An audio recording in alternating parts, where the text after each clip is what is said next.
Ben seni sevende yaz havasıydı. Neyleyim taleyim gözü tökülsün. Hayatım elinde kuş yuvasıydı.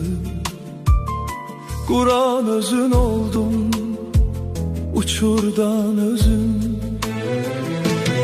Küleyler adını getirerdi mənə,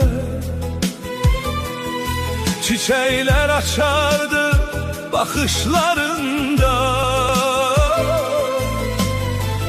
Bir ömür gizlenmişti sanki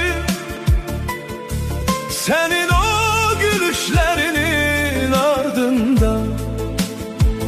Ben seni sevmiştim, yol yoldaşı kimi, en dar yol